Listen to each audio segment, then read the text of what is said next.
శ్రీమద్భగవద్గీత 4వ అధ్యాయము జ్ఞానయోగము 12వ శ్లోకము.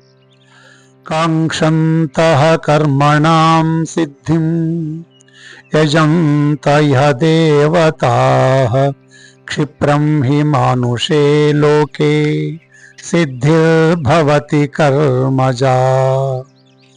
అర్జున, ఈ లోకంలో భౌతిక ప్రాకృతిక కర్మలలో విజయం కోసం కోరికతో ఉండేవారు దేవతలను పూజిస్తారు.